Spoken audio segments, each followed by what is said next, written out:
Hello friend, good day.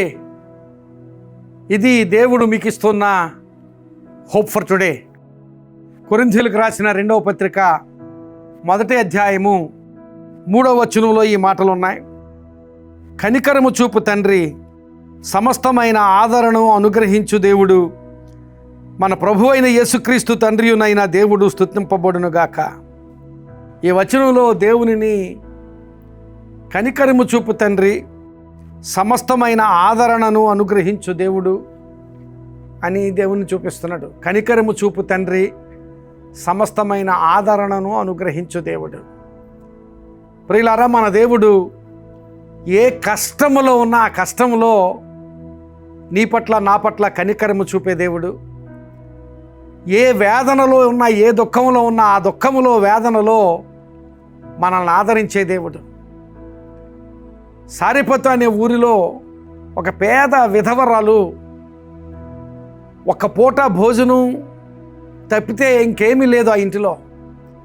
దేశమంతా కరువు. ఆ కరువులో తాను తన కుమారుడు చనిపోవలసి ఉంది. అలాంటి స్థితిలో ఆ విధవరాలి ఇంటికి దేవుని కనికరము, ఆదరణ ఏలియా రూపంలో పంపించాడు. ఏలియాను అక్కడికి పంపించాడు దేవుడు. ఏలియా ఆమె ఇంటికి వెళ్ళుట ద్వారా కరువు ఆ దేశంలో ఉన్నంతకాలము ఆమెకు ఆ కష్టం నుంచి కనికరం దొరికింది. కష్టములో కనికరం దొరికింది. ఆహారం, సమృద్ధిగా ఆహారం ఉన్నది ఇంటిలో. ఆ తరువాత ఆ విధవరాలి కుమారుడు చనిపోయినప్పుడు ఎంతో వేదన పొందింది. అలాంటి సమయంలో మరలా కుమారుడు బ్రతికింపబడి ఆమెకు ఇవ్వబడ్డాడు. అక్కడ ఆదరణ పొందుకుంది. కనికరమును, ఆదరణను చూపించే దేవుడు మన దేవుడు. ఈరోజు నీ కష్టం ఏదైనా, నీ కష్టంలో దేవుని మీద ఆధారపడు, కనికరాన్ని ఇస్తాడు. నీ దుఃఖము, వేదన ఏదైనా దేవునికి అప్పగించు. దేవుడు నిన్ను తప్పక ఆదరించి ఆ వేదన నుంచి నిన్ను లేవనెత్తుతాడు.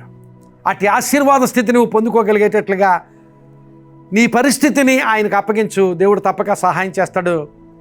అలాంటి దేవుని నుండి నీవు కనికరమును, ఆదరణను పొందుదువుగాక. ఆమేన్. ప్రార్థన.